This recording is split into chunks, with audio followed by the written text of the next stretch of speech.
Good morning, everyone. Okay, so today I get the honor of presenting our research for the southern side of the experiment. I am going to give you a little bit of background on the whole experiment, so Jerry's going to talk more on the northern sections, but I'll give you an introduction.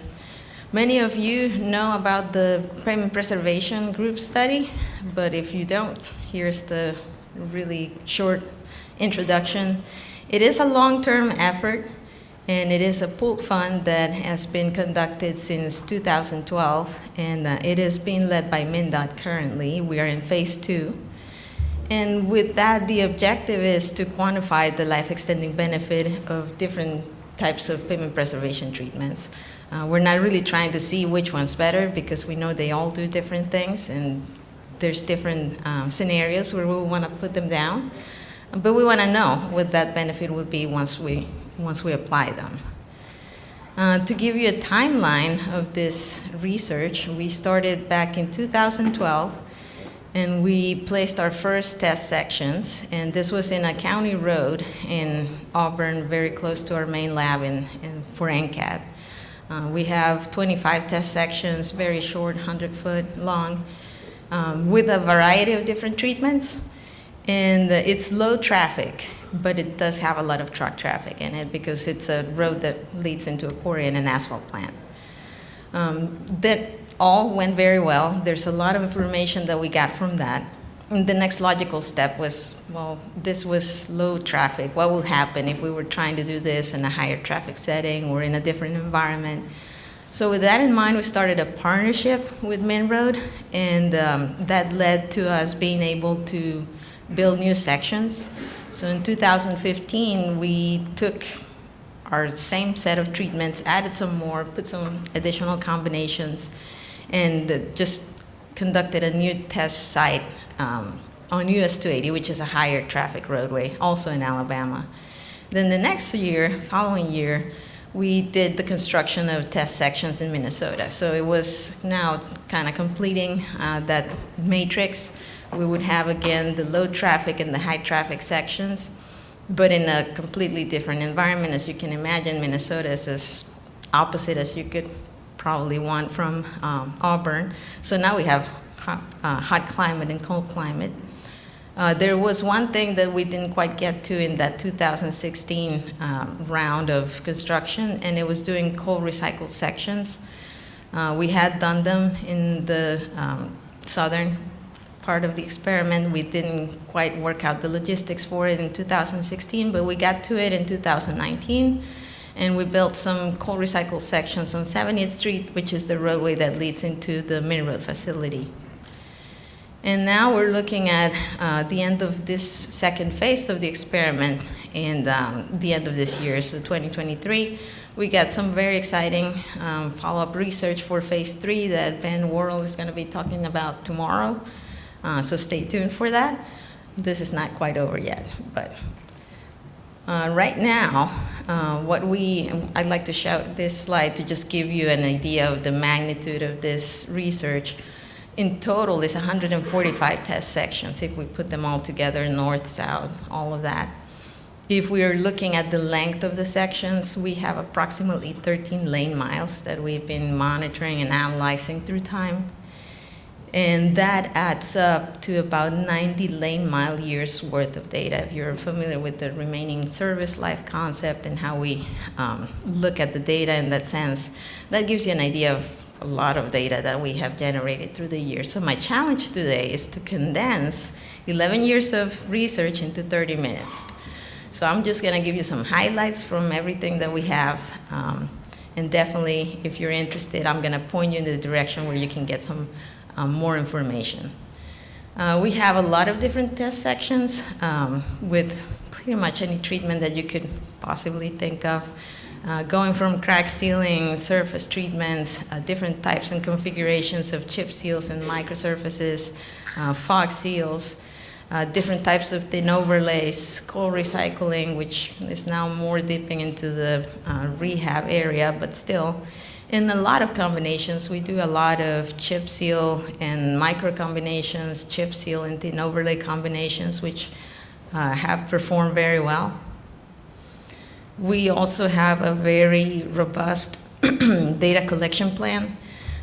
We do crack mapping, we do our profiler runs to get roughness, rutting, macro texture. We analyze deflection data. We know that these treatments are not intended to improve the structural condition of the pavement, but we know that if we take a pavement that is healthy and structurally sound and we put down the treatments, we're going to keep it that way longer. So that's what we're trying to monitor here. Friction is a big part of all of this treatment. Sometimes you will treat looking for improvements in friction and safety. So we do friction measurements. Permeability here is more for our OGFC thin overlays. Everything else has been pretty much impermeable. But for the OGFCs, we're trying to see that functionality of the treatment. And on our lead road sections, we have the ability to go and measure the moisture on the suck rate. Also to see how effective the treatments are, just keeping that water out of the pavement structure. So it's a lot of data again. And we focus mainly on this top 3 indicators. And the reason for that is we are funded by state DOTs.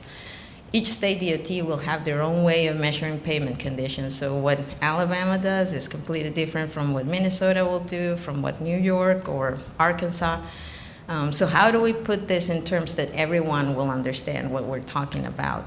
Well, everybody has to report to the federal government with the MAP 21 criteria, which is cracking, rutting, and IRI. So we talk a lot in terms of those 3 indicators. Doesn't mean that we've left out the others, but this makes it easier for everyone to kind of speak the same language. So each of those indicators, if you don't know, has category ranges for good, fair, and poor, and that has also helped us kind of tie all of the performance to the pre-treatment condition of that pavement. So moving on to findings, I'm just going to take each of those groups of treatments that I showed you before and give you a couple of highlights from each of them. Let's start with crack sealing.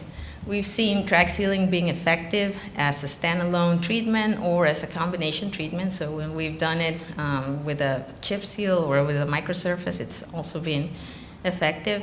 We've used route and seal and overband sealing techniques, and we found that if we're only going to do the crack seal, then the route and seal was working better. If we were going to combine it with a surface treatment after that, the overband seemed to be more effective. So that's one of the takeaways that we had.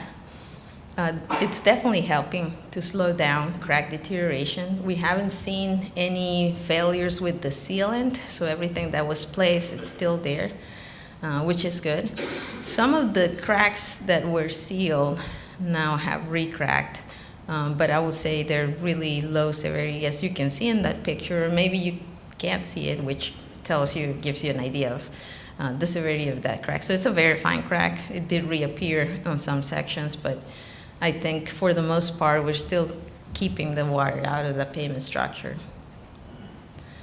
Now, a lot of the analysis that we do is looking how long does it take for the treatments to reach the poor condition according to those MAP 21 ranges.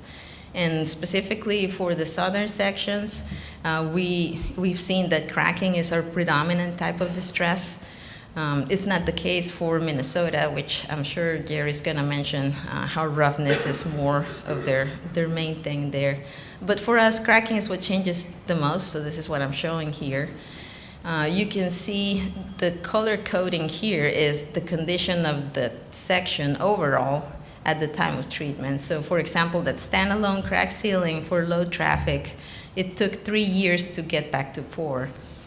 And it was poor to begin with, so it did have more than 20% cracking. On the high traffic area, we are at 8 years plus, and that plus is because we're at year 8, and we're not there yet. So if we follow the trend from this graph that I'm showing here, we could estimate that it's going to be a long time. I don't want to go that far. So let's say everything falls apart today. It will be at least 8 years that we got before we reach that poor condition category. And for some of the others, it was more or less, but that gives you an idea. So we're looking at that point when we reach that threshold, and we'll compare to when an untreated pavement in a similar condition will get there, and the difference between the two is going to be our life-extending benefit. We also see that the more we do, the more benefit we get, which is obviously logical. So here's an example of an untreated section in the low traffic area. Right now, this is after the 10th or 11th year, a lot of cracking. You can see the difference between the two lanes. That's, again, I mentioned, that leads into a quarry and an asphalt plant. It's a dead-end road. So that right lane that you see there is where the loaded trucks are coming out, and then on the other side is empty trucks. So there's a big difference. It's the same volume, but it's a very big difference in loading. Now let's take a section like that and put crack seal on it. And you see a lot less cracking now. So we still have some cracking, but it didn't propagate as much as it did with the control section. And if we want to go a step further and maybe combine it with a chip seal, we see even less cracking. So we're starting to stack up all of those benefits. And I think it's been very interesting to see that when we're combining two treatments, 1 + 1 isn't necessarily 2, maybe 1 + 1 is 3. Now for the fog seals, we have also seen that they're able to delay deterioration, in this case cracking, especially if we're putting them down in a pavement that's in good condition, which is what we should be doing, applying those fog seals early in the pavement life. We haven't reapplied these treatments like many agencies do. So maybe you have a plan for doing fog seal, and then a number of years later you redo it again. That was not the case for us. We still see the benefits, but maybe if we had, we will see even more. One thing that we have to be careful with this is potential loss of friction right after application. So we did see a reduction in friction. That gets restored within months. So here is our time to get to the 20% cracking. You can see the low traffic, which was a little further gone than we would have liked to. Took about 5 years. The high traffic is still going strong after 8 years. And the graphs at the bottom are the friction graphs, and we have control, and we have our fog seal. In this case, a rejuvenating fog seal. I'm not showing the actual friction numbers, but I'm showing you what we consider to be our warning and critical thresholds, which we use for our test track research, and we're considering those as well here. So especially for the high traffic one, which is on the right, you can see a reduction in that friction that was kind of close to that warning threshold, but after a few months or within the first year, we were able to get that restored and back up to the level that it was prior to treatment. So we just want to be careful if we have an area where we have susceptibility to accidents or anything like that. Just keep that in mind. Our chip seals are also very effective for delaying deterioration, especially, again, if we're taking a pavement that's in good condition, so you can see the message over and over again. They've been able to delay cracking, even roughness progression for our northern sections. And I'm not going to get into that and steal Jerry's thunder, but we do see that they slow down that progression of roughness. And then one thing that we have to be careful again is potentially having flushing in some of the sections if you're doing multiple layers. That picture at the bottom is a triple layer chip seal, and you can see that over time we started to get that binder flushing to the surface. We do keep an eye on our friction, so everything's still safe, but definitely something that we want to be careful with. So here's our friction data. You can see well above our thresholds. And now we're starting to see, again, the trends for when we get there to the 20% cracking threshold, at least 8 years for our low traffic sections. In our high traffic, well, same thing, 8 years. And most of them, it seemed like they're going to go more than that. Our microsurfacing sections have been good to improve IRI and rutting performance. I am going to show you the cracking data, but really microsurfacing wouldn't be our first choice if we're trying to treat cracking. So we do have some sections with more than 20%, but I feel like they're still functional, and the cracking that we see is still pretty tight. They ride well, they don't have any rutting. The friction performance has been good. We do have microsurfacing with limestone aggregate, that is the one that shows there with the orange squares there in that plot. So it's been kind of in and out of those areas of warning, and even a couple of occasions going below critical. So we keep an eye on it. But for the others where we have sandstone, friction has been good. We've even had a microsurfacing section on the test track, and it was subjected to heavy traffic, like interstate type of traffic. It stood there for 30+ million easels, and it outlasted the control section by at least 3 million easels. So we can put it in a very harsh traffic environment and still have good performance out of it. Here's what we have for our single layers at the top, low traffic and high traffic. You can see the type of cracking that we have. So we do have some, but not in terrible condition as far as severity goes. The 280 with the high traffic, we do also see some cracking there along the wheel paths. And to me, what's been very impressive is that when we do double applications of microsurfacing, the performance is greatly enhanced by doing that second layer. So you can see the difference there with the bottom pictures and how well they're performing. So we've gotten, for the single, not as much of a life extension as we will get with the doubles.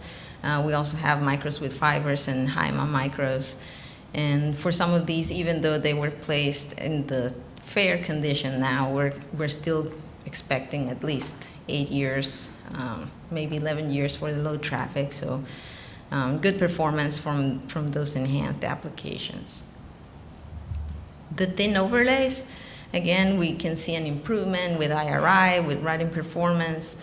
Also some thin overlays with more than 20% cracking, but same thing as with the microsurfacing. We think they're still functional.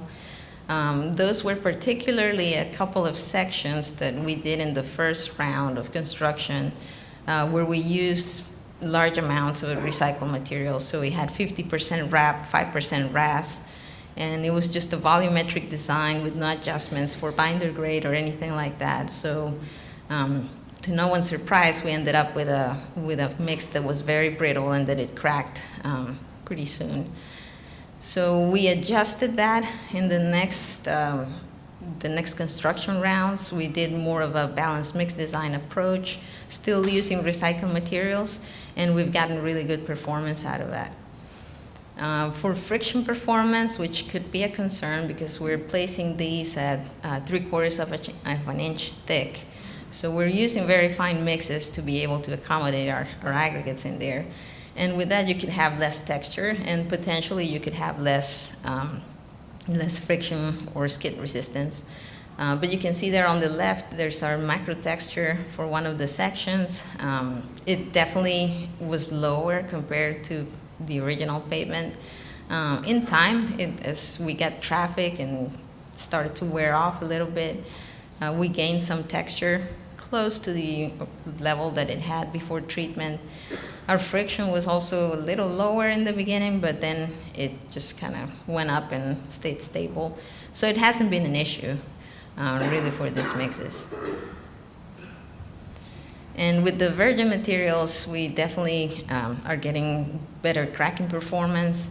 But even with the recycled materials, we're still performing well, except in the case where we were a little too aggressive with our recycling. So you can see the high wrap and high RAS there in that lower left corner. A lot of cracking in those sections.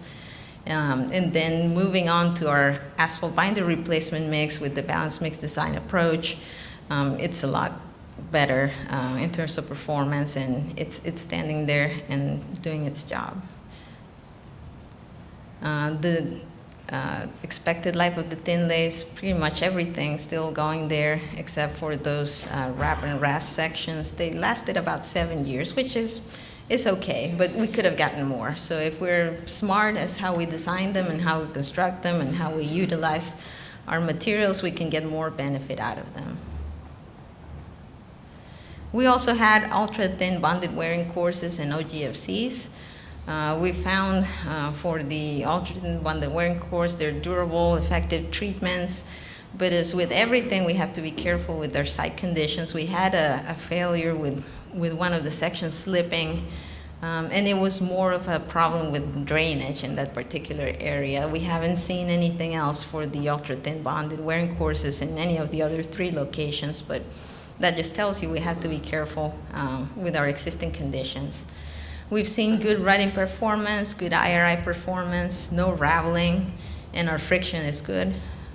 For the OGFCs, we use different types of tack codes. We have about 5 different sections with 5 different types of tack codes, and they're all performing similarly, so we really haven't seen anything that will be tied to the type of tack code that we use.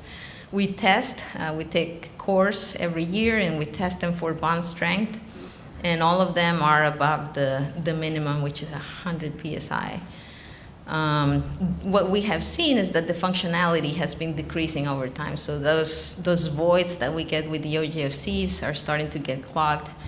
And we're losing that drainage ability or the ability to redirect water. They also get a little noisier. So after a while, that functionality is lost somewhat, but they're still protecting our pavement structure and helping extend that pavement life.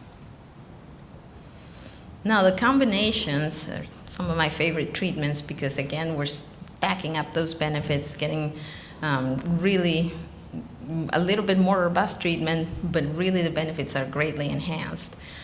So I think for the low traffic sections, we've seen the most benefit. The high traffic is still functional, but they do have some more cracking. They may require some attention soon.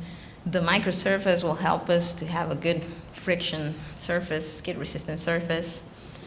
These are a couple of examples. So at the top, we have the scrub cape seal. So keep in mind, this will be, for that Lee Road 159, 11 years after being placed. The 280 is 8 years after being placed.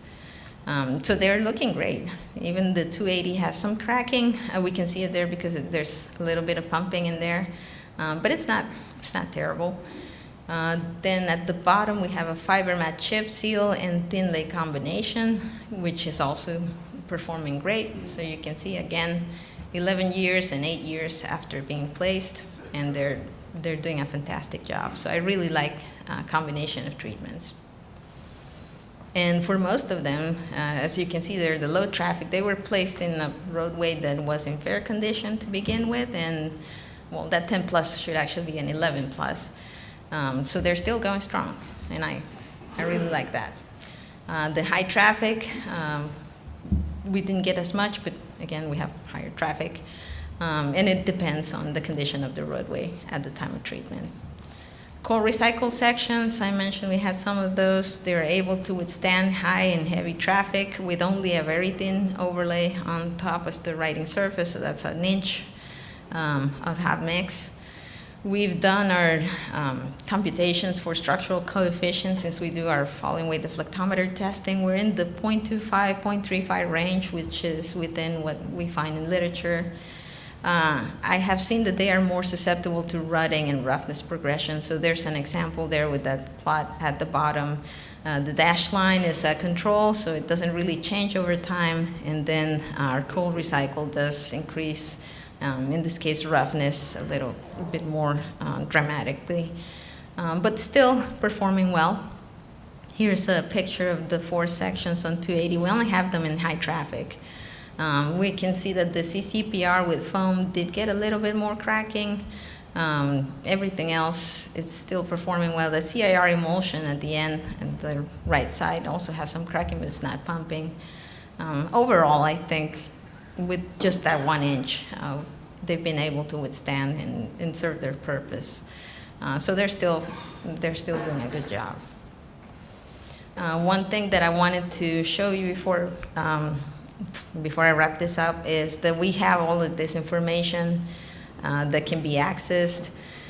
We put this in our website, so you can go. Right now it's only for Lee Road 159. We're hoping to add 280 soon.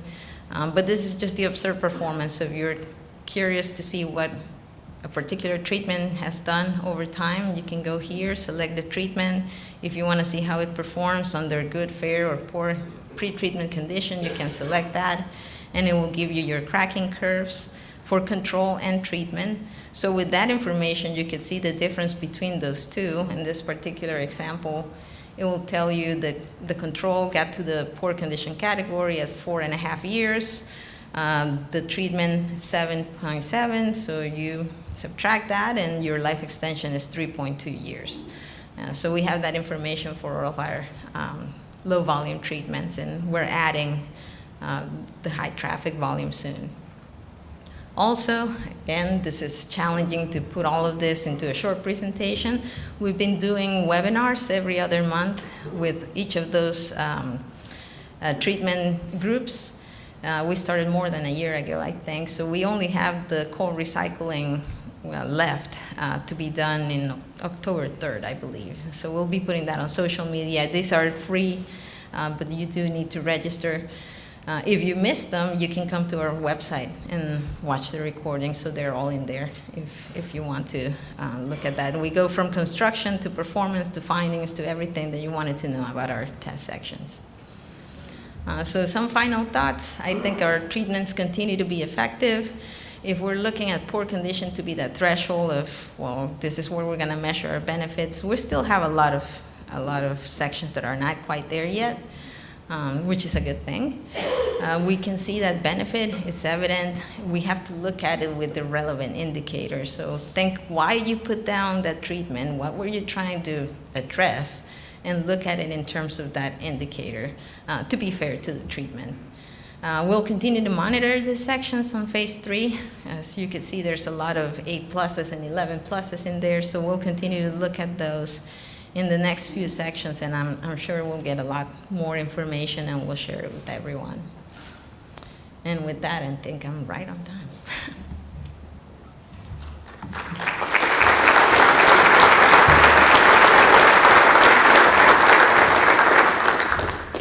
We've got a little time for some questions for Dr. Vargas.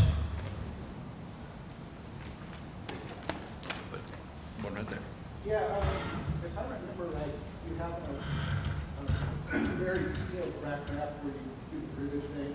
But I was kind of curious about the percent cracking when you talked about crack seal, and then the contract with cracking.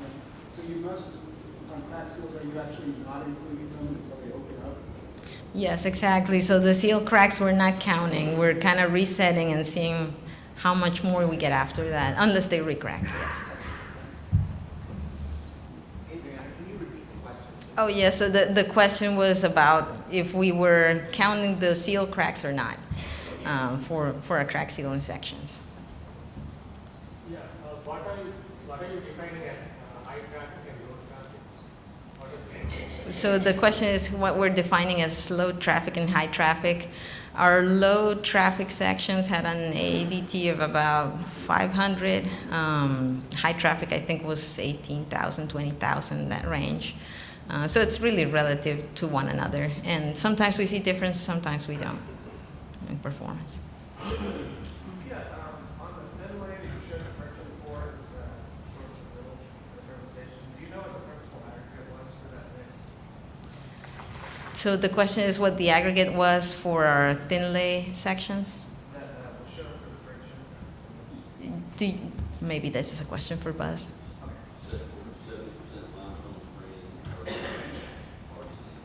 70% limestone screenings and 30% sand.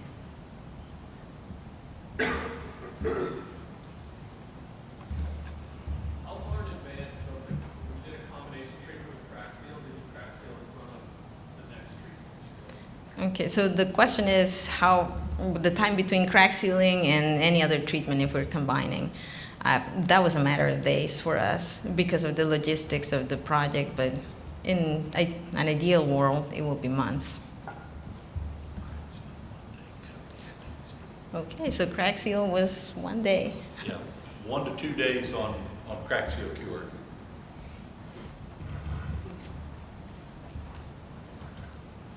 Any more questions for Dr. Vargas?